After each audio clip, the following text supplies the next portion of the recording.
here are some questions for you, and me, really, if I'm being honest. Can money be a source of joy and magic, and not just shame or avoidance? Does the universe possibly support our desire to heal and do what we're here to do? Is there actually even something that we're here on this planet right now, in this time and in this space to do? And what if ease and being exactly who we are in the world is something that might both heal our relationship with money and also attract more of it to us? My name is Brandy. I'm your host, and I've been asking myself these questions a lot lately.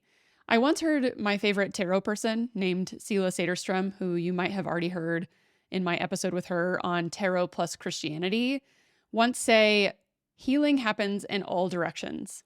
And I have really found that to be true. It was like, once I started to work on healing my body, it required looking at my mental and emotional state. And when I did that, the way I engage with work started to heal and shift.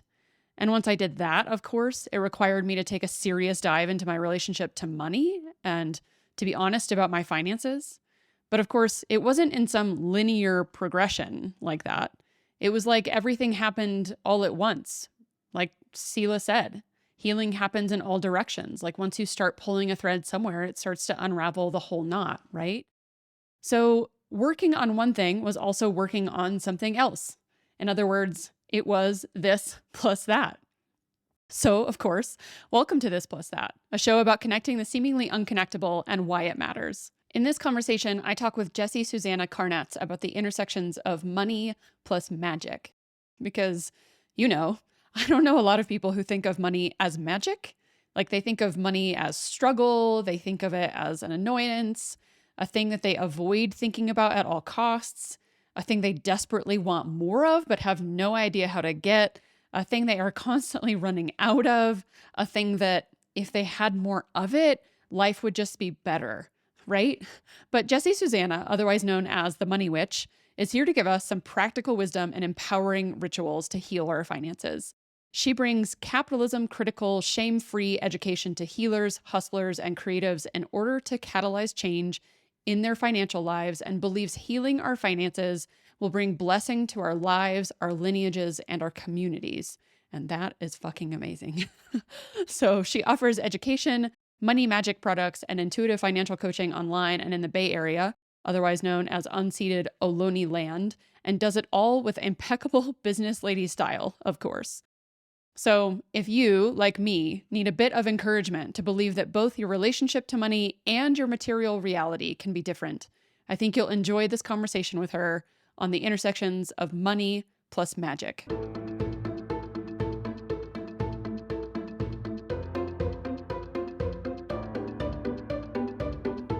Okay, so I start a lot of my episodes with quotes from other people that are related to your work because I love making sort of associations between Yeah, different that's your work and thing. Yeah. weaving together things. So the sort of embarrassing thing is though that my reading has been terrible lately. I've just been so busy and I've been moving and I've been doing all these things. So I sort of keep quoting from similar people often. So apologies to everyone who's listening who has to keep hearing me quote from the same people that I just adore. But I also like to think of sort of pulling quotes as a type of it's like bibliomancy. Like sometimes I Mhm. just like open a thing and I'm like, surely something in this person's work is going to relate to who I'm speaking to today. So this morning I opened up Sacred Economics by Charles Eisenstein. I don't know if you've ever heard of Charles. Mm-mm. Um, but it's this beautiful book about like the sacredness of money and how we could actually run an economy that was good for everybody, basically, as everything crumbles around us. And so there's a quote that I open to, which is, "We are here to create something beautiful. I call it the more beautiful world our hearts know is possible." As the truth of that sinks in deeper and deeper, and as the convergence of crises pushes us out of the old world, inevitably more and more people will live from that truth. The truth that more of you is not less for me. The truth that what I do unto you, so I do unto myself.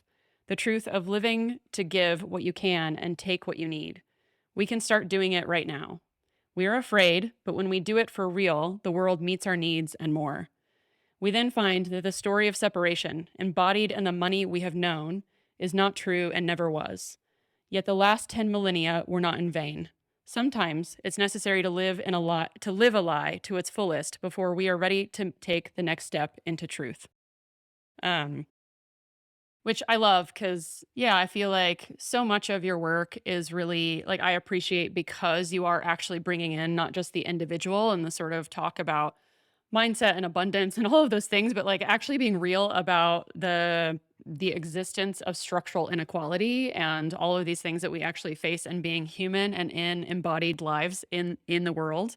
And so, yeah, I love that quote. And I would say, like, I would love if you want to riff on that, but like, also, I think a lot of what I talk about in sort of open episodes with is like a question about what you're holding in contradiction right now. And I think even as someone who works in money, I'm assuming that you still are doing your own work around money and what it means in your life, right? Like, and I think obviously, like, as people who do stuff in the world in general, like, I think most of us are people who teach what we most need to learn.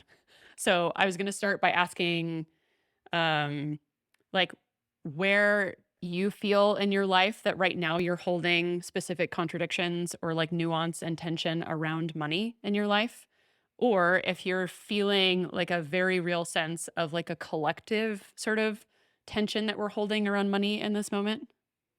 I love that quote because it would take me a minute to find it, but I literally could basically find a quote in my own book that says Yeah. almost exactly the same Yeah. thing, and, I really like, um so everything that I do is really completely channeled and from spirit, and it's just Mhm. cool to see, like, these universal, consciousnesses and the way that, like, different people tap into them and filter them through their lens, but Mhm. the premise of the work that I do, it's all based on what I call like healing your finances. Mhm. And the reason that I am so preoccupied with this is it's like financial drama takes up so much space in people's lives Mhm.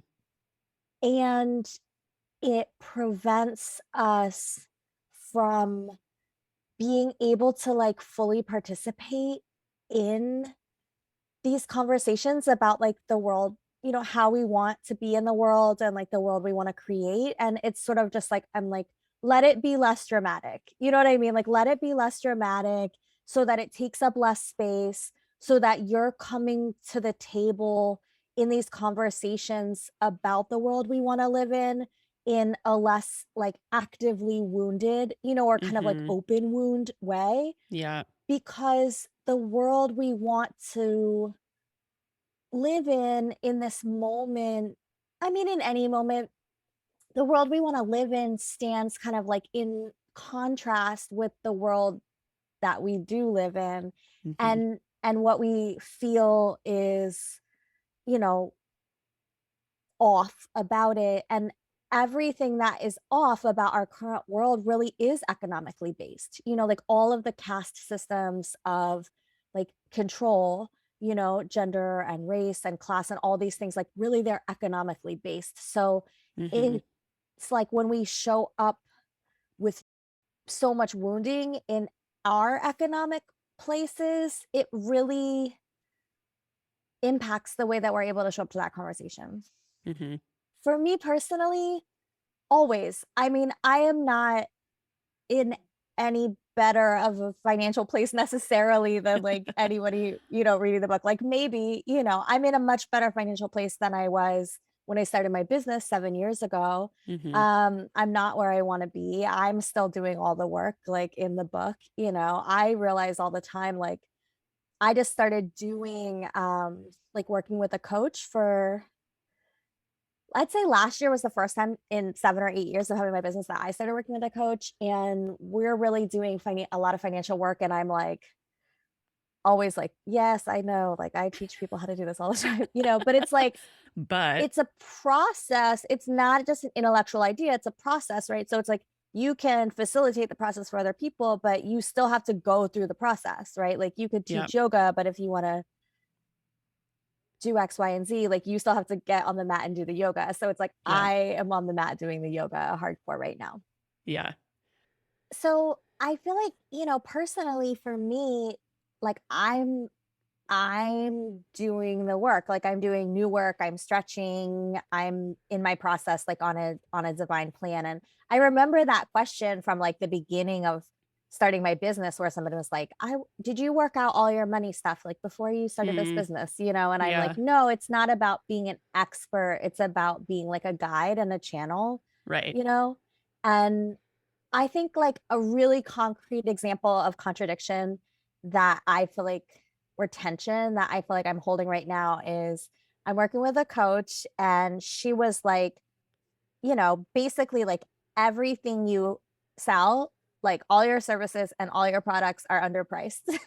Yeah. And so I'm raising my prices, but I'm also simultaneously really feeling right now like this large scale kind of economic grimness. Like people are not buying stuff, Mm, whether that's like tickets to workshops, products, like a little bit, but things feel really slowed down. Like I can just feel the slowdown. mm, And I'm in touch with a lot of other small businesses. It feels like there is this kind of like slowing. So I'm like feeling a lot of tension. Like, how can I raise my prices when people like don't even want to pay like what I'm already charging right now, mm. but and kind of grappling with that work. So that's just a really concrete like tension point in my Yeah. finances. Yeah. I feel like running a business in general, like that's such a constant sort of question that you're in relationship to is, how do I price my things? What is under or overcharging? How do I make things accessible for people?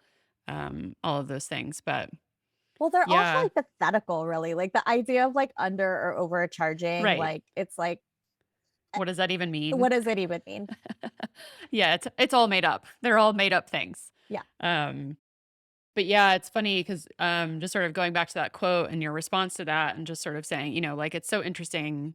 I agree that I think the like sort of messages that are coming through in sort of different lenses, like they're coming through different people, so they sound different maybe, but like generally there's these interesting, I think, threads that are happening simultaneously with so many Mhm. people right now. And that's the feeling like I bought your book, I think before I even asked you to be on the show, and was reading through it and was like, what, this is like everything I feel like I'm going through right now. Like one of those like sort of, yeah, it was sort of like Yeah. magic where you were like, Yeah.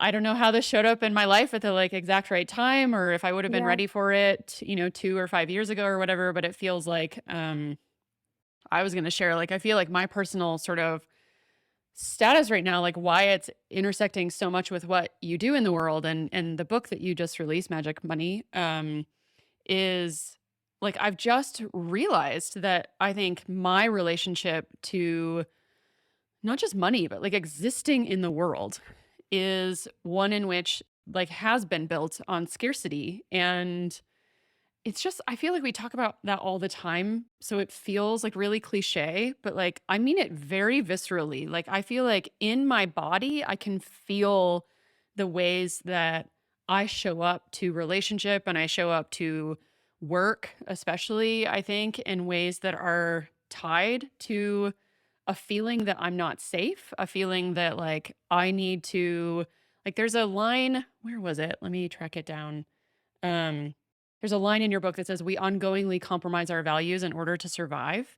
And I feel like so much of what I do, even on a daily basis, is like wake up and sort of work in a compulsory way that's just like, yeah, it's like compulsive because I'm terrified of not surviving. And it's not about, or at least I'm shifting it, I think, right now and doing this work around money that, um, money and work, and as you mentioned in your book too, like everything else. Like once you start pulling a thread on money, it pulls a thread on everything else and vice Oh yeah. versa, Yeah. right? Like it's not, and that's why I think like also I'm just like rambling at you, but I think so much of this for me has been about attachment wounding and nervous system work and the way that we show up in so much hypervigilance every day in our culture, and I'm sure many cultures right now that are about, yeah, just trauma responses, I guess, more than like actually being self-attuned to what like brings me most joy, brings me most alive, is the gift I'm here to give, something that people desperately want. Because the other stuff that you talk about too is like actually that like we're here, like the fact that we're here in this space and time means that we have purpose. And so like giving that purpose and being in alignment with that and disentangling what it means to stop ignoring, like to self abandon my own integrity and my own joy in order to just keep doing work that heals me every day, and doing it because I believe that money won't be available to me if I do stuff that I love. Like and again, like I could ramble on a thread about that for probably the next hour Oh, because yeah, it's for so like sure. they're so interrelated. Nervous system work, trauma, like you said, like the healing of that wound, I think is something that collectively we are seeing a massive amount of people like actually sort of come into engagement with. It's like, Yeah, oh, I think, it's like again tapping into these moments in collective consciousness. And I would bet that right now, like, the adult population of, I don't know, I don't have my finger on the pulse of like what's happening in a lot of other places, but in the United States, I would say like in terms of the adult population, I'm sure we're the most therapized generation like that mm, has existed, hmm, in the US. And I think like the way that therapy in the last 10 years has been so centered on attachment theory, adult attachment theory. And so I right. feel like we're all like, yes, okay, really Yes. like tapping into like the way that that permeates and kind of like has tendrils in the Uh-huh. way that we do everything. So I really love that that's kind of like it's really like trending on our collective consciousness. Yeah. And I loved what you said about scarcity kind of being um a little cliche, but then like you can tap into this like deeper level, visceral experience of it. Because I Mhm. was talking about that this weekend. I was teaching about abundance, and I was like, abundance, which abundance and scarcity are like in dynamic relationship, right? So Right. abundance is this word that we use so much. It's easy on a superficial level, like it's used very superficially a lot, that it's easy to not stop and like drop into like what it really means or really Right. feels like.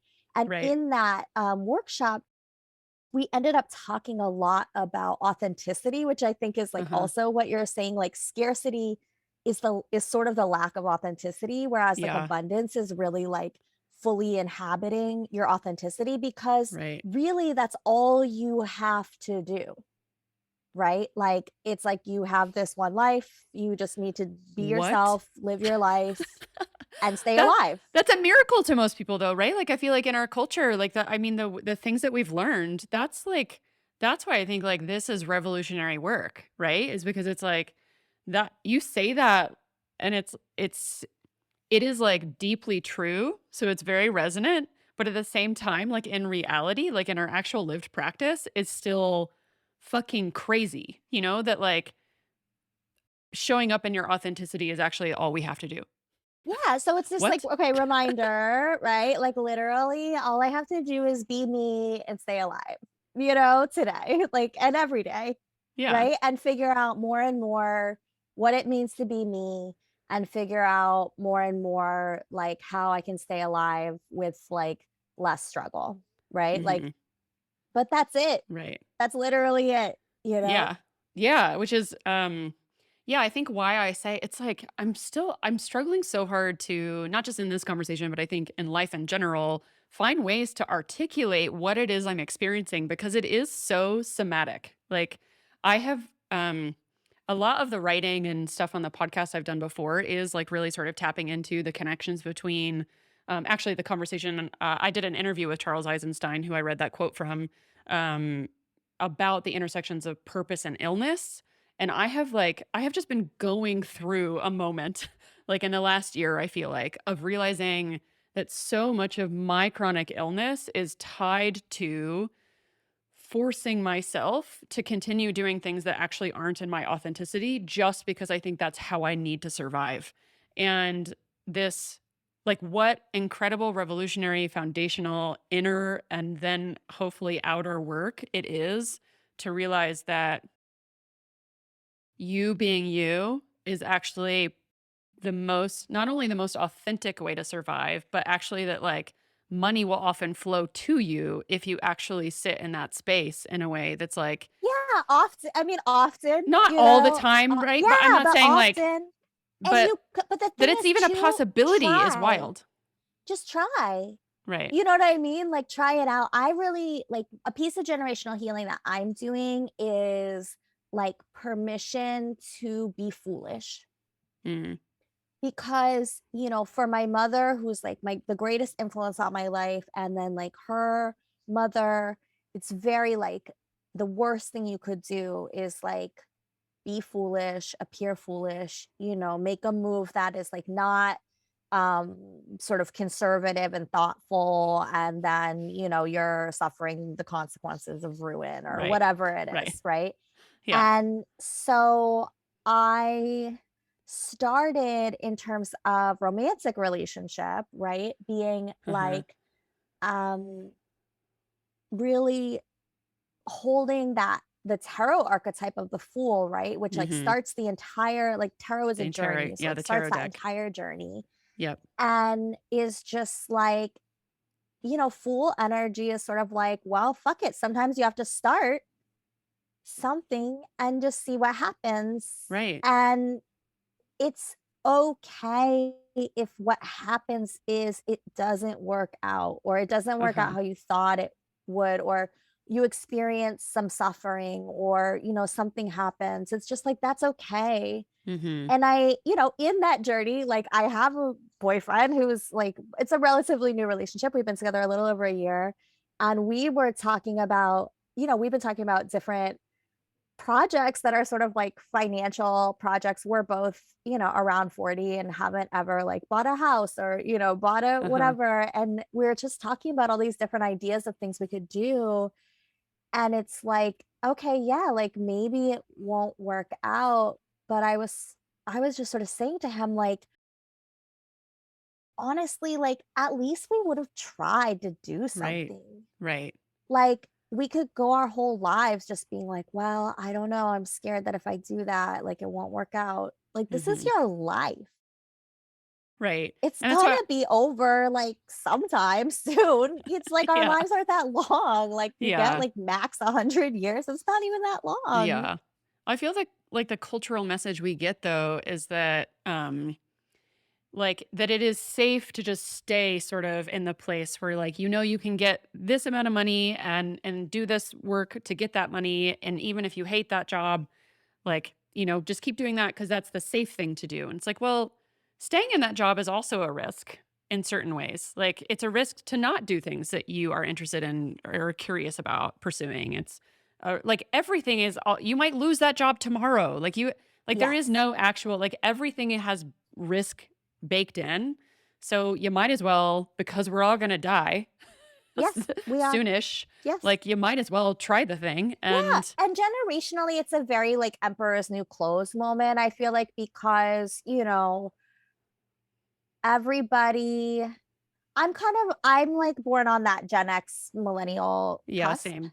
I'm, like, the eldest millennial, Yes. and it's like, when I was being raised, going to elementary school in the '80s, like, it still was very trickle down from, baby boomer generation, which is just like you're saying, there's a formula to success. Don't be stupid. All you have to do is follow the formula, Mhm. right? But then Mhm. so many people have followed that formula And it and didn't are work. just like, what the fuck? Like, I'm actually not. And honestly, what did that in, I think, is student loans, Mm. right? Because then it's like people are like, I followed the formula. Now I have, 80, 120, like whatever, $1,000 in debt. I can't buy a house. I'm not even making money. I have no retirement benefits or, whatever. Like the Yeah. formula was a moment in time. Right. And so, but we're still dealing with all the trickle down pressure, shame, like, Yeah. all that stuff of just being like, Uh-huh. follow the formula. And if you don't, it's like, if you suffer, that's your own fault, stupid. You know what I mean? Right. And I think too, like so much of our self-care sort of messages that we've gotten have been so focused on like the individual responsibility that it's like if you can't feel abundant, if you can't like if you don't if you follow that formula and it's not successful for you, like whatever it is, I feel like that message has actually trickled into self-care even, that it's like, yes, it's true that part of this is an individual act of self-reflection, of inner work, of therapy, of, like doing all of like the inner reflection, but it's also equally true that the systems exist that make it more difficult or more easy depending on where you sort of sit in that system, I guess. Yeah, well, if Um, the self-care is supposed to support you in just being able to participate in that formula, or it's like to help you figure out right. why you can't Right. do the How formula can right. I self-care enough so that I can survive within the formula is sort of Yeah, which, how it is. some Yeah. of that is like harm reduction and it's, survival work and it's Right. okay. But it's really about what I think of as like a more mature relationship with money because compliance is a very like young child, Uh-huh. feeling, right? Like, okay, Right. we're going to comply with what was being said. And I think we're kind of seeing like it's like that the kind of like baby boomer generation is a sort of compliant. Like there's this compliant Yeah. generation. I think we're kind of Yeah. seeing the way that that's like unfolding politically. There's Yeah. sort of like this naivete of compliance. Yeah. And but then it's like what happens, there's also that kind of like adolescent or teenage like rebellion, Right. right? Where it's and that's where a lot of us I feel like are like, oh, that didn't want to follow the formula. We were like, well, then I guess we have to be like, forget it, success. You know what I mean? Like, I don't Right. even care about success. I don't care Right. about stability. I don't care about any of Don't this care about stuff. jobs. Yeah, I don't care about Yeah. jobs. I don't care Retirement. Fuck about you. whatever. Exactly. Yeah. And so, but now, we're like 10 years down the line, 20 years down the line, 30 years down the line, and we're like, oh, well, when the dust settles on that, like actually, stability and success and recognition and purpose and agency that comes with like having enough and, wanting to contribute to the community and be able to be like a stable member of the community. Like those are things I want. And, Right. but I don't even know how to get them because I've equated those things so much with compliance and like cultural Right. compliance, familial compliance, that it's like I don't really know how to stand in my own agency and sovereignty, which is maturity, right? Like being able Mm-hmm. to have your own unique developed relationship to these concepts and be able to like implement them Mm-hmm. and we're like, oh fuck. You know what I mean? Like, I Yeah. guess we have to figure this out. And to me, that's the like heal your finances work.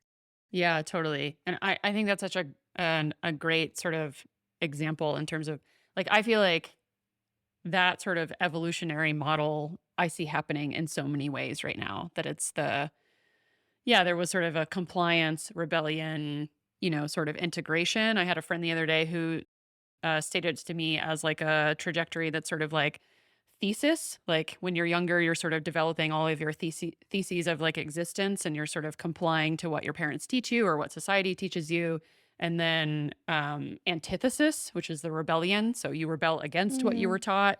And then synthesis. So Mm. thesis, antithesis, synthesis. So That's like you learn cool. to actually like integrate what your earlier stuff that you had to rebel against and like you were saying, your new sort of unique take on it that you sort of learned in your rebellion.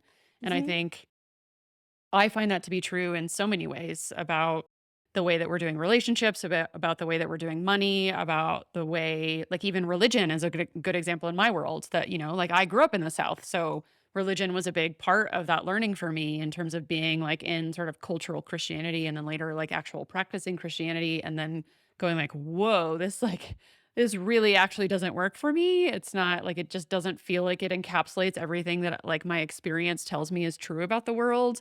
And now, like, as an older adult, getting to a place where I go, like, wait a second, there were some things about spirituality and money and that I'm not actually finding real. I talked about this in my last interview episode, that like there's this piece of it where it's like I think some of the things that we like, at least as folks who have practiced religion or grown up around a religion that, like, in rebellion, like, have found other modalities like tarot or astrology or these other things that feel accessible to us and feel like there's something that we can actually engage with that helps us tap into spirituality in some way, but also still has, I think, this in a lot of ways underlying element of rebellion that's like, um not actually firmly grounded. And I often, I guess, like I talk about this, especially for me, I guess, like in my experience as a white person, that I don't have a ton of actual like ancestral like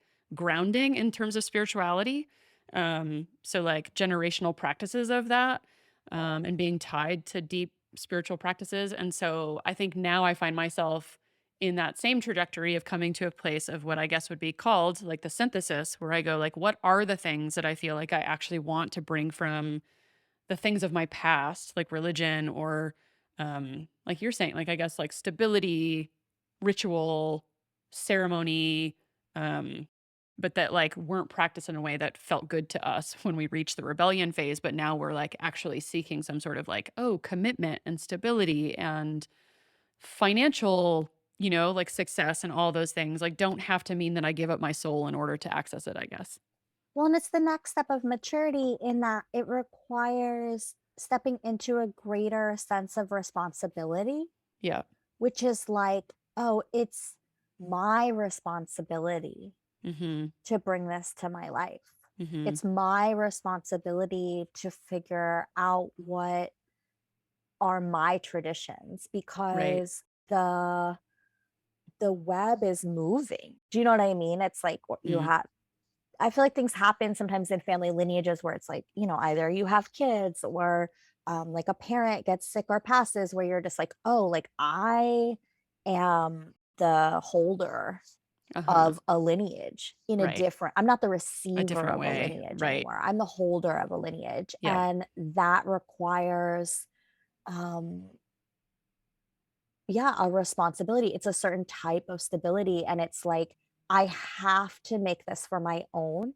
And I could either, people do go back and comply, right? Like they're like, I'm gonna, go back to like how I was raised, or, I'm gonna Mhm. stay firmly entrenched in this kind of like rebellion, or I'm gonna like Right. find this synthesis point. So Mhm. I think it's just, taking that ownership of understanding, like, no, this is mine. These are my finances. These are my traditions. This is my life and Yep. I have to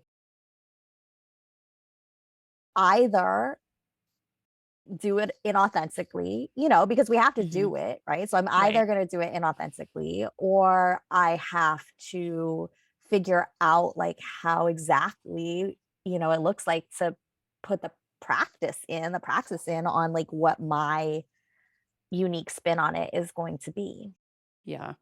I think responsibility is such a great word too, because not only is that like such a it's a thing that you feel in maturity is a sense of responsibility, but also why I think it's such a great sort of connection to make to not just attachment work, but like nervous system work, because responsibility, I think, does cause all of these like attachment issues to sort of come up for us that go like, oh, commitment and responsibility and having to take like real accountability towards something requires a lot of inner work, um, to actually feel like our nervous systems aren't completely triggered by engaging with um, that sort of work in the world.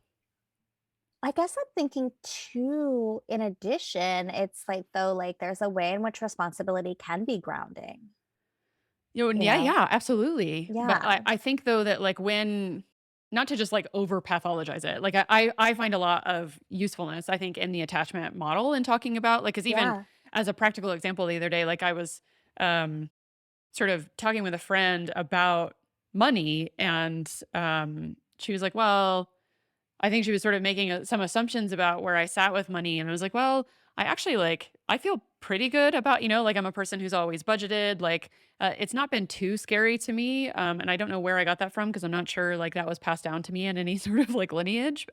It might have just been scarcity for myself, but like I've been pretty engaged with like finances for a lot of my life, even though like I'm just not a person who likes to do work that makes a lot of money in the world. Mhm. Generally, that's been sort of my pattern. Um, but like I tend to manage it relatively well, I feel like, the little that I've had in my past. But like when I started reading your book, like, or maybe actually, I think I saw you post another podcast episode that you were on, and you said something about like, yeah, like how do you engage with your money? Like, do you talk to it every day? Do you actually check on it like you would like a real relationship? And I was like, wow, I sort of love that suggestion, and started this practice of like in the mornings when I was sort of through my morning routine would check in on my account and be like, I'm aware of how much is there every day. Yes. I say like gratitude toward it, like no matter how much or how little is in there. And yeah, I think it was an interesting, yeah, that to me it was just again like I guess like an attachment and sort of nervous system model that I think, yes, like I think when you reach a place where you realize that like I think maybe you've dialed down your nervous system and your hypervigilance enough that like you can't actually realize the truth of the fact that like stability and groundedness and ritual and responsibility are actually incredibly gratifying places to be, and Well, not just and terrifying. intimacy, right? We're talking about Right. financial intimacy, and going back into that attachment model, we're used to doing that in our relationships with people, or at least Hmm. playing with the idea of doing it in relationships with people.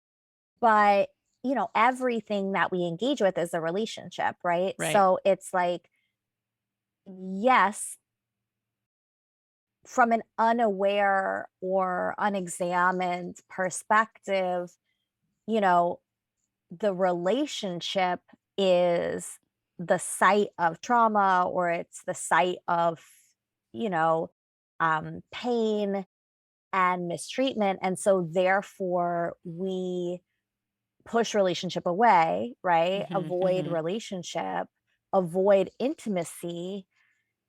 And that can get us, to a certain place. And some people live their whole life in that place, Yeah. Yeah. literally. I had a therapy session yesterday talking about coming to grips with the like my, almost 80-year-old father, like to be like, oh, accountability in relationship is just not a value for him. And I don't think that's gonna change. Mm. He's made it Hmm. this far. It's Yeah. like probably not gonna shift. Yeah. So it's like you can go your whole life like avoiding intimacy in certain ways, right? Because of Yeah. the way that that was a source of trauma. But in this joy of being like this heavily therapized generation, we're like, oh, okay.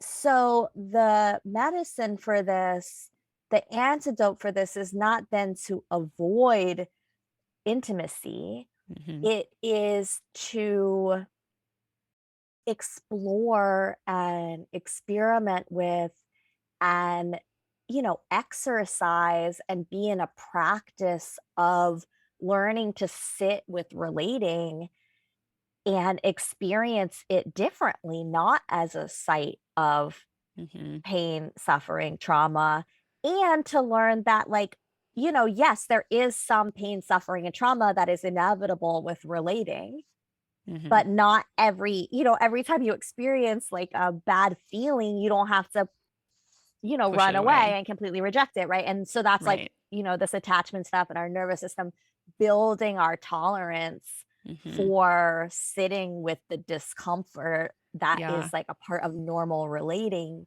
Yeah. And it's the same with money, right? Like being like, yes, this is a relationship, and we can either be like, money is painful and avoid it, but it doesn't go away. Like you Right. cannot, you can like get out of relating, romantically or in a partnership way with humans if you wanted to, I guess. But it's like you can't really get outside your relationship with money. So it's like, okay, what does it look like to just be like, actually, the work is to sit with it more closely and learn to increase my tolerance level for this intimacy so that we can move together more intimately, Hmm. in a more like agile kind of way. And then we can co create together. Yeah. What can we co create with other people, with money, with parts of ourselves that are integrated, with community members? when we're able to tolerate relating. Hmm.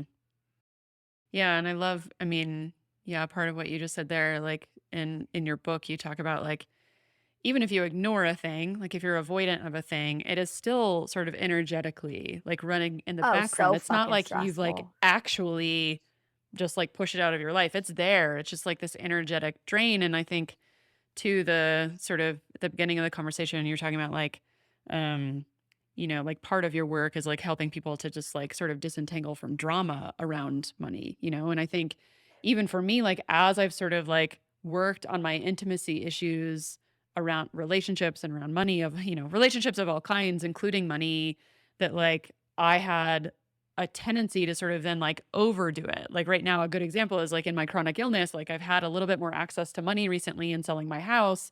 And I was like, well, I'm going to use that money toward like doing some real like healing work. So I've been doing a lot of body work, and I did this thing where I went in super hard on it. Like I just started doing all the body work because I had the access to be able to do it finally. And I realized it triggered my nervous system in the same way Oh, wow. that like trauma work actually did, because it was like pushing too much healing through at the same time. And like part of what you talk about too is that like because it's like an intimacy issue, like you can't also overdo it. Like your nervous system has to like Yeah. sort of be adapted to it. And so as much as like I mean also just you talk like using the Fool and the tarot as an example of a good place to be, because that's like I can explore, I can be curious, I can, you know, um take some risk here and there as it's available to me. Like I don't have to quit my job, give the middle finger to everything that's like secure to go like do what I love in the world and be the most authentic I've ever been, and Yeah. just forget all ties to like the children I have to raise or the money I have to worry Well, it's about like and paying my bills. performative authenticity, Right. right?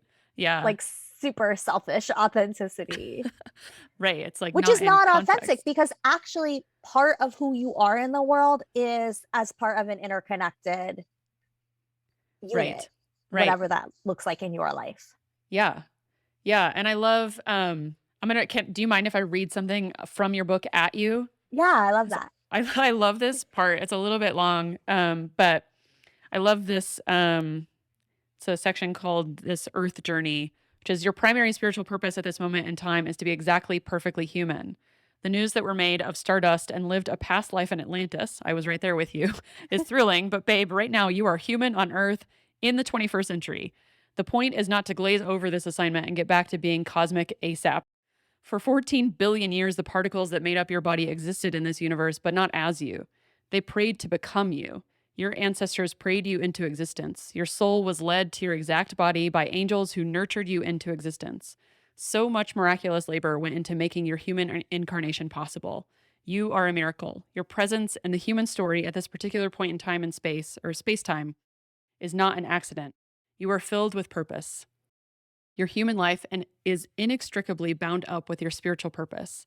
This is to say, the seemingly mundane and often tedious tasks of figuring out how to be human are not mundane at all. Being and becoming better at human life is all you have to do in this lifetime. Like, it's basically like just you talking about like, there's a material reality. Like, we live in a certain space, we live in a certain time. Like, I was born in 1981 in this particular body to Me my too. particular I love family. 81 babies. Yay. I was wondering because you said the like Oh eldest yeah, millennial. no, I I'm was an like, I'm with 81 you. baby. It's the Yes. best year. It's such a good year. Like we were still playing the Oregon Trail in elementary school and Mhm. shit. Yeah, we could get nostalgic, but yeah, it's like I was born into this particular time and I have to live in this particular reality. And we were born into capitalism, like, Yeah. at least where we live in this space time country, you know, and so those are material realities that we have to deal with. And as much as like, especially people who were like, your book is money magic, like it's not just material, it is also spiritual, but like we can't just be caught in the spiritual and forget the material reality. And I think they're the same. Like that's right, the they are the point. To me, same. like Yeah. spiritual is like your spirit, like your spirit as part of a spirit world. And there's a meeting in this moment that's like your soul, like your soul, your body, this moment in time space. Like those three things are coming to a Right. culmination, like in your life, right? Right. So it's like actualizing that, being in it. And like we were saying at the beginning, that's actually the only thing you have to do Right. is just fully inhabit the conjoining of those three things. Yeah, I mean, there's a whole history too, though, I mean, I think enlightenment and all kinds of things that we're like trying to disentangle material reality and the spiritual world, right? Like, there's a reason that I think we have such a hard time understanding that the sacred and spiritual and money and material and all those things are actually one and the same. Well, They're that's like, colonialism. yeah, yes, That's absolutely. the disconnect. And and it's not, that has not been true for all cultures or all people, right? That there's a Right. disconnect between those things. And that's like, there's, again, in this moment of collective consciousness, so many people are such a like kind of like popular uprising of decolonial work. And also, as a white person, I would call it like unsettling, the work of Mhm. unsettling, right? Mhm. um and it's like, this is a baseline idea of indigenous cultures everywhere, which is that, which is like land based, like Mhm. that's what indigenous is like a land based culture, which means understanding like the connections, and that things are not commodities, like they have spirit, everything has a spirit. Mhm. And the same, like, there's so much fighting right now, like people are not commodities, and we're like, Mhm. okay, how have I treated other people like commodities? How have my ancestors treated other people as commodities? And then looking into like, how does that come from an experience of like treating myself like a commodity? Mhm. And that's that compliance. It's like we're complying, but we're also complying to messaging and systems and cultural expectations that are based in like these colonial ideas that are deeply untrue and just inherently violent, because there's a ripping separation, right? There's a Mhm. separation that pulls apart like spiritual and material. Right. And that separation is like not not true. There's a book that I love called Money is Love: The Sacred Mm. Origins of Money, which Mm. I'm uh, curious about that book, Sacred Economics, and if there's some Mhm. links there. And Yeah. it's a very thin, small book. The author's name is Barbara Wilder, and in it, she kind of it. So she's like reconnecting to the sacred origins of money, and it's through a sort of European, like, she talks a lot about like the Celtic gold route. And but she kind of traces things back to like, can you imagine a moment where money was so intertwined, like kind of like money and the way that that's connected to gold and the way that it's connected to like the sun, Mm. or like um recognizing, creative energy and recognizing other people as inherently sacred, and so like recognizing their work as inherently sacred, and therefore like Mhm. having to treat them like that. But like reconnecting to a moment in time and a way of being where these are not just like intellectual exercises and things that we need to remember and kind of like course Mhm. correct and remember, but like, she's like, there was a time where these things were unfathomable, right? Like it would be Mm. unfathomable to exploit, because to exploit would be to like go against God, or Mm. creator or the gods or spirit, right? Like the Mhm. spirit world, like, and to do so would be like so unfathomable Right. that you just wouldn't fathom it, right? Like it just would be impossible. So it's like we have, and especially, for me, and I think for you, like people of European settler heritage, like we have been led and we have led people like so astray from that belief. Like we've been like, come with us, like over here, like so far away from that way of Mhm. being. Um, so like unlearning that is just like the simplest way to think about it is what you were saying earlier, which is like a lot of times when we return to ourselves, like a lot of times that is when the money flows, Mhm. right? Or like seeing these kind of like spirit affirmations of being like more in alignment with right path, which is Mhm. like spirit path, which Mhm. is material path, like that they're not separate. They're not Right. that it's not this or that. Right. And that's yeah, yeah, I have so many things to say. I'm like, where do I start with that? I was gonna say, first of all, like the sort of part of the quote that I stopped right before that I read to you from Charles's book was like the sort of ending with that last sentence. Yet the last 10 millennia were not in vain. Sometimes it's necessary to live a lie to its fullest before we are ready to take the next step into truth. And then he says the lie of separation in the age of usury is now complete. We have explored its fullness, its furthest extremes, and seen all it has wrought the deserts and the prisons, the concentration camps and the wars, the wastage of the good, the true, and the beautiful. Now, the capacities we have developed through this long journey of ascent will serve us well in the imminent age of reunion, which is really, yeah, just talking about sort of similar concept to what you were talking about. Oh, what was the name of that book? Oh, Mon- money is love. Money is Love. That and I would love to hear you actually sort of I sort of know, or at least from an assumption in my own work in the world, know what you mean by this being a project of colonialism. But like to me, I would say that like a large project of colonialism is that idea of separation, that we are separate beings, that we're separate from each other, and that like separation was basically necessary in order to sell people in the world to do labor. It was necessary to exploit land. It was necessary to exploit people, and that we are still living in that in large part, that like we are waking up, like you said, to a realization that we have been exploited and that we have learned a way of being um yeah, I guess like I said earlier, like you talk about, is like it's sort of an act of self-abandonment, like which is a kind of separation. It's a separation from yourself to live outside of your own integrity. And part of being in your integrity is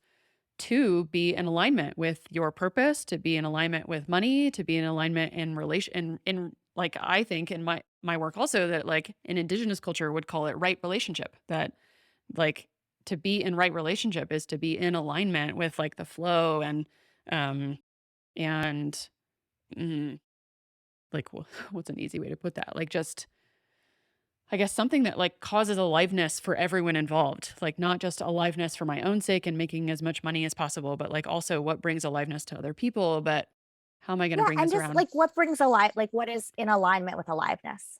Right. Do you know what I mean? Because I think Yeah, sometimes we can get like another piece of like colonial mentality is that sort of like savior instinct too, right? Like, how can I do totally. this for me and other people? And it's like, you don't Yeah. have to do shit for other people. I mean, like, yes, but it's like you Yes. have to align with aliveness, align with like right Right. relationship, align with like, you know, collective, like spiritual truth. And Right. then your actions will like contribute to, strengthening that Yes. that Right. river, right? Yeah. That it's like it's not so much like how can I fix myself in order to help other people, um that I'm bad and I also when I become good will then like be able to save other people. It's that like you said, that being alignment is like literally just like all you got to do is be in authenticity with yourself. Like you being you, the most you will naturally be something that is incredibly giving to other people, that will heal not just you but other people Well, and like we're along with saying you. that authentic you is not like, oh, I'm gonna just do me and move to Right, fuck Bali everybody and else. be a solopreneur, whatever. Do you know what I'm Right. saying? Like Yeah. it's like, yeah, it's not fuck everybody else because like I'm doing me. It's like being authentically you, inhabiting yourself authentically is also recognizing the sphere of like interrelatedness around you, and that Right. like as yourself, you have that interrelation too. And I wanted to say the thing about like recognizing, in that unsettling, instinct or the unsettling, like practice of unsettling Hmm. as people of European, like settler colonial heritage, it's not just even about seeing like, oh, we've exploited people, but like we've also been exploited. Like, yes, we are being exploited systemically, but I think it's also about stepping into a place of responsibility and being like, it's not just something that's happened to me. Right. It's like I am doing it. How am Yeah. I I self perpetuate it. exploiting? Yeah. How is my tendency to exploit and my mindset to exploit so strong, Hmm. that I practice it in all relationship, Hmm. including the way I relate to myself. And Yep. so how can I like unlearn that and, kind of like try to, pull some of those tendrils back in the way, Hmm. not only that I'm like just in the way that I'm relating Yep. to period dot, right? Like to Yeah. other people, to myself, to work, to my body, to my money, etc. Yep. And also in that too, I'm like thinking, we're talking, I wrote this book, money, I'm a white person, you're a white person, Money is Love, also written by a white woman. I don't know about the guy who wrote Yeah. Charles Sacred also, Economics, as also far a as I white know, person, is right? white. So it's Yes. like we also like don't necessarily need to be like, oh, and now we came up with this new idea, called like Yeah. We're going to Columbus reconnecting. it. Yeah, like we're called reconnecting with sacred origins of life, right? Right. I mean, it's like, let's talk about it, and I'm glad we are and we're writing about it, but it's like really a lot of that work is to just be like, actually, there's people who have not like gone so far from these ideas, and our job is like to listen, and in that listening to, and follow leadership, like indigenous Hmm. leadership, and Hmm. in that our work is sitting with like teachers of these ideas of learning how to not exploit, including ourselves, Hmm. including the people around us. And that, yeah, like that is just like that reunification. And it's not a reunification. It's not like we pulled it apart and now we are putting it back together. It's just, it's like, again, that kind of like Emperor's New Clothes thing where it's just like, oh, it's like, no, actually seeing what's always been there, that these things are not separate. Right. The spirit and the material are not separate. Yeah. And I love, yeah, that's sort of what you're talking about around self exploitation, I guess, like, is a really good way actually to put, like, I think what I've been experiencing in my just like daily lived reality and like what I'm untangling, like those tendrils around is, yeah, the sort of recognizing my compulsory tendency to relate to my work, to relate to money in ways that are self exploitative. That, like, when I struggle with chronic illness and I wake up and I still mm, like force and like without a lot of like real self awareness, just like compulsory, like I just engage in work in a way that's like draining me, that's not actually taking real rest, that's like just exhausting me further. Like it's a way that I engage in self exploitation and going like, I actually don't think this is necessary. And I have to ask myself a question around like, and it is, of course, like interconnected with all those things about being white and what I've learned about what that means in the world and, yeah, how that shows up in culture and individual. But for me, like as an individual, it has like actually, I guess the way I've been sort of stating it recently is that like, I just don't know how to explain it better other than like it feels like control is a sickness that like actually lives in my body.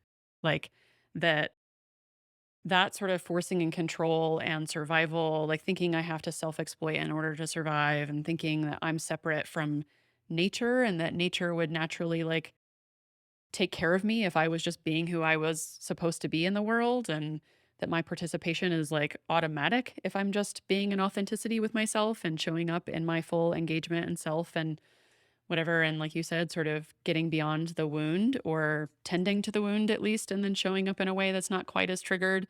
Like all of that work for me is like actually like I think it's important too. Like, I mean, in Chinese medicine, so not just indigenous culture of that kind, but like, and land, but like also thinking about Chinese medicine and like stagnation versus flow, that like me being in actual flow instead of, or I don't know, I guess the better way to say is like, I feel like energy trapped in my body, like the stagnation of energy in my body of like forcing myself to do certain things for so much of my life or keeping myself from doing certain things that I would actually want to do because I'm too scared to not make enough money or I'm too scared that like I just won't survive in any way, shape, or form is actually trapping energy in me and is Mhm. actually, I feel like, genuinely making me sick.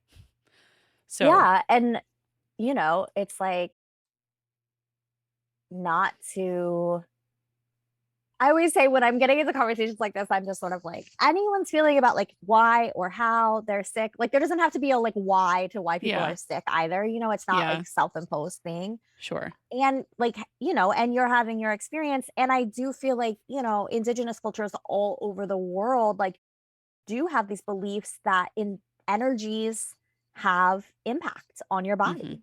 Mm-hmm. And, when you just say it like that, it's like, that seems true. Yeah, that You know seems what I right. mean? Like I did that science fair project, like the one where you're like, I will grow seeds and I'll play them like five different kinds of music and we'll like see what happens, but it's like like music is energy, it's vibrations, right? Like the energy that the things around us are giving, that the words we hear, Mm-hmm. you know, the philosophies, the pieces, like the attitudes of relationship that are like being directed towards us or we're being like engaged in, like all of those are vibrational, they're energetic, and we experience them and we internalize them, and it's like they do impact the way that our physical form grows, Mm-hmm. like that. Mm-hmm. There's the science of that is out there. I did it in Yeah, fifth grade, so yeah, yeah. Back in the 80s as a Gen X kid yeah, or somewhere on the cusp. We're cusp babies, I guess. us babies.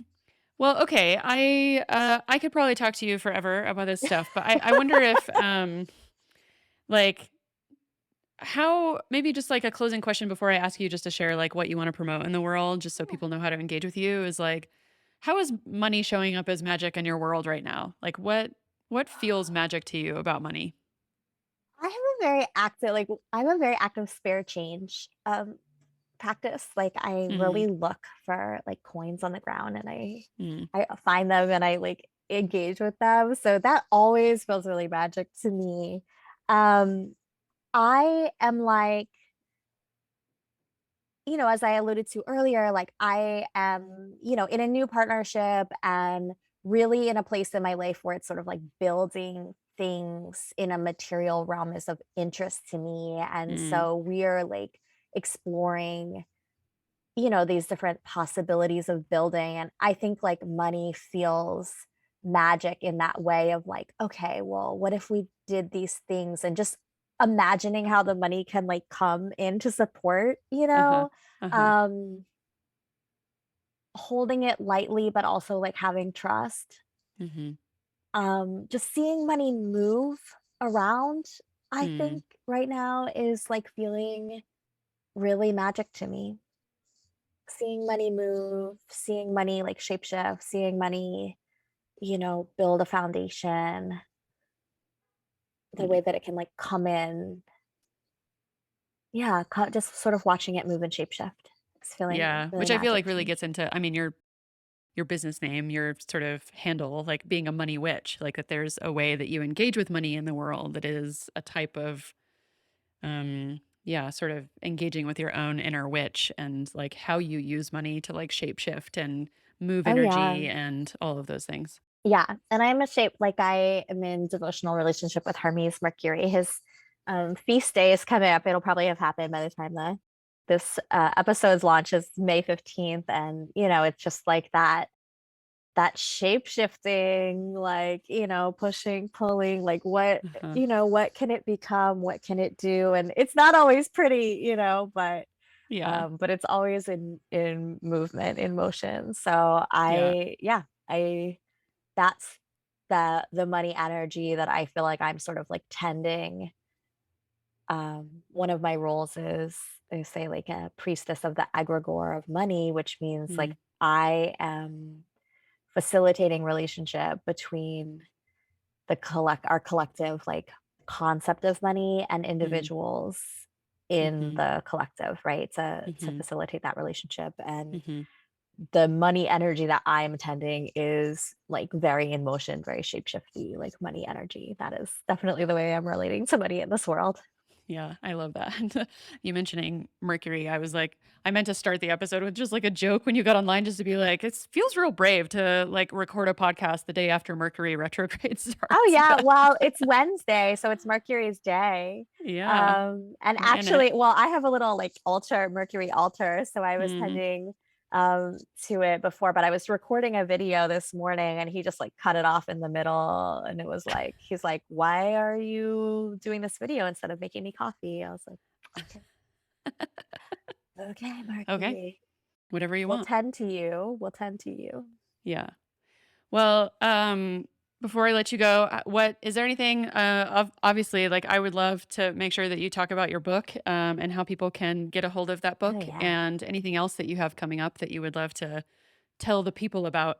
Yeah, this is my pretty little book, Money It is Magic, very pretty. Practical Wisdom, and Empowering Rituals to Heal Your Finances. It being pretty is very important to me. And I got a review this week that sort of like reminds me, because we're talking so much about like, trauma and attachment work. And the review was like, it was like very praising, but also like slightly insulting, because they were like, this book that's like, oh, rituals for your money. And I was like, it It's sort of is pretty like, infantilizing. yeah, rituals for your money. But they're like, it's a trauma informed book. And I don't think it's being promoted in that way. Yeah. But I was like, that's kind of my vibe. It's like, I want to like be like a very delicious, beautiful, sparkly, like Ross candle that you took home. Wait, And what then is? you were I have like, to oh ask what shit, your this sun is sign like is. real magic. This is real What's your magic. like? What are your like sun and rising signs? Oh, I am an Aries sun Yeah, with an Aquarius moon and a Scorpio rising. fascinating. I only know a little bit about that, and I'm a Libra, so we're cardinal opposites on the Yeah, zodiac, we're in dynamic but in relationship. dynamic relationship. Yeah, what's your Um, moon and rising? Do you know? my rising is also Libra, Uh-huh. and my moon is Cancer, which I like to call Oh. feeling squared. Yeah, that's like very soft. It's a soft, soft but cardinal, Yeah, yeah, energy. So good. As a double Libra, I'm glad you yeah. I can was like appreciate beauty, its aesthetics. gorgeous aesthetics. Yes, The I love aesthetics are it. important, but also, trauma informed. So there's Yes. glitter and also trauma informed care in this Yeah, book. well, rightfully so. It is both beautiful but also practical. It's spiritual but material. It's money, it's magic. They're all the Yeah, same. it's all It's the yeah, things. it's all So, the things. so the book, you can get it. My website is moneywitch.com. There's a books tab on there where you can get connected to, all the ebook, the All the audiobook. things. You can get it all over. I think the only big retailer that has it in person is Books a Million if you're in the South. Which is Yeah. funny because it's such a like Jesus bookstore, but I'm like, I don't know. Get There in it is. there. There it is. Yeah. Um, I also am having a 10-month book club where we're working through the book chapter by chapter. I love And that. there's 2 meetings in June. Um, but every meeting you can come to just even as like a one-off. So if you Yeah. want to like meet up and talk about a chapter of the book, those are Amazing. available. There's Eventbrite tickets to those. Love it. And then I think in this moment, the other way that people could join me would be to join the second half of the year cohort of my group called Club Budget, um, which is a group practice for doing budgeting. If you're a person who kind of struggles with like staying present with a budgeting practice and wants Yeah. like that sort of shame free practice of Hmm. working with like staying present with your budget, practice for 6 months, then club budget, you are welcome to come on. We're just sort of wrapping up our first cohort of it, Hmm. and it's been really special and cool and helpful and powerful and all of these things, right? Like super spiritual and connected and also just very mundane and like, Yeah. okay, let's get it done. Let's do the thing. Let's I do the love the thing. book club too because I mean, of course, because I knew I was going to interview you. I had bought it and I was thinking, oh, I want to finish the book by the time I interview her. And I was like, oh, this is like a workbook. You don't just like read from the beginning to the end. This is like I'm chunking my way through. So I feel like, yeah, I would love for people to engage with you in like a that book club because I feel like if they want to read the book, like the best way to do it, yeah, it's like practically sort of implementing it in your life and doing the rituals and all those fun things Mhm. that you sort of suggest along with everything. Yeah, digestion. My therapist, my trauma informed therapist, uses the expression titration a lot, right? Like Mm, it's like, yeah, the work, it reminds me of your body work story from earlier. Like, mm. how much, what's the dosage that you can digest Yeah, and get the totally. most out of, right? Yeah, So I like the idea of like really working through it chapter by chapter. It feels like the right amount of like sitting with this book for a year yeah. actively feels like the right amount of time for me. Yeah, that's why I find myself engaging with it in that way. That feels like sort of maybe once a week, like I sort of read through a chapter and I go like, "Ooh, like okay, this is going to take some sort of like emotional work and practical things." Even last week, there was I forget what part, but it was sort of like a suggestion of like, what are things that you feel like you could sort of like, I don't know if it was like low hanging fruit, but it was like, Mhm, what are things you could sort of like do right now that like you've sort of been letting linger? mhm. And I made a list of like, I mean, this is apropos of what I'm talking about. Like I had a list of like 10 things where I was like, let's do all the things. But I was like, that shit takes time, like Yeah. you work through it. And yeah, so it's yeah, titration sounds right. Yeah, but the first part of the process is just making the list, right? So Awareness it's and like, making the okay, well, list there's the and list. Now we can yeah, like start touching back, you yeah, know? I love yeah. that. Yeah. Thank you Well, for thank you for the engaging work that with you the do in the book. world. Thank you. And yeah, oh, actually, I was going to ask you one last thing, which is like, do you have in recent memory a favorite meme of yours that you've shared? Oh my Because I mean, gosh. the way that of course, like most people, I think, learned about your work, and my cat Simon has now entered the chat. Like a second ago, he meowed, and now he's on the desk. So sorry to anyone who hears him in a second, but like the way that I found out about your work is like a lot of people, I think, which is is it Magic Money Monday Yeah, meme money dumps? Monday, money magic memes. Yes. Yeah. um, and all of my friends sharing those. So, yeah, do you have one in recent memory that you love? I feel like one that I remember from last week, there's just so many, but Yeah, of course. last week there was one that was circulating in a few places. But it's like was someone's tweet where she was like, "Oh, her card got declined," and then she's like, "Swipe it again. I wasn't in an abundance mindset." Yeah, I saw that recently. I Yeah. really like that one, and I think especially because I'm thinking so much about like abundance mindset this week. And then one that I've seen a few times this upcoming that might I've seen it circulate already. So I sort of keep an eye on like how much are things circulating, and if they've already circulated in a bunch of places, I like won't Uh-huh. put it in. But Yeah. it's definitely in the running for the week coming up, and it's like this great picture of Cher. She's kind of like two hands out, like the Libra, goddess, like Yeah. of Yeah. weighing things with two hands, mod. And it's like on one hand, like sort of like being a human is just like suffering and like the world is falling apart. And on the other hand, it's like, ooh, I need that cute little TikTok. Just like so Yeah, I I don't know. love Why that. not both? Yeah, why not both? I shared one this morning that was I don't know if is it Britney Spears in the background, but it's like someone in the background and it's just like text over the person that says like girls be like I'm battling my demons and the demons just be like having a job. Oh yeah, I Like had that one was in 2 weeks ago. Yeah, like girls are like, yeah, totally. I think it might be Lindsay Lohan. I don't know. It might even be someone who's like yeah. not famous. Yeah, just Yeah, the it's hard people to are like, I'm tell if it's battling someone famous or demons, and not. it's like the demon is just having a job. Yeah. Yeah.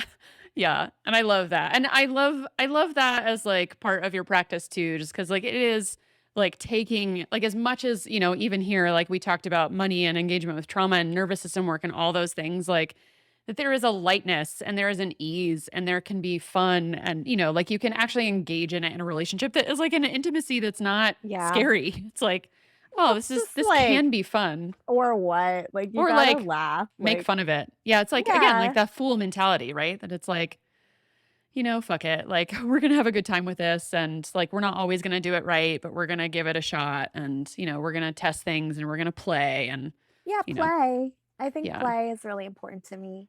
Yeah. Well, thank you for Thank modeling you. that for others and thanks for doing the conversation. Yeah, thank you for the invitation. Okay, if you're going to need, like I was talking about, some extra joy in your life and some additional memes that are going to make you laugh about money every single week, you're going to need to go follow Jessie Susannah, first of all, right now on Instagram at money.witch. It's amazing. You're going to love it. It'll brighten your week every week, I promise. Otherwise, you can find her online at moneywitch.com. That link, show notes, her Instagram, and everything else from our conversation that we talked about can be found by going to this episode on my website at thisplusThat.com/episodes. ThisplusThat.com is also where you can sign up for the This Plus That newsletter straight from me, where you'll get more behind the scenes stuff, related content for every episode of the podcast, and personal essays from me, which I've been on an extended break around. And again, I'm not totally sure when they're coming back, but I am crossing my fingers that it's soon. I think you'll probably hear a bit more about this in my next episode, which I think is going to be a solo episode. But as always, I make no promises because the universe is the universe and you never know what comes up. So anyway, still go sign up for it. You can do that at my website at thisplusThat.com. You can also find me elsewhere online at thisplusThatPod on Twitter and Instagram. And if you feel grateful for this work and you're feeling, let's say, abundant around money, who knows? You can drop me a tip or become a monthly supporter by going to my website and clicking on support.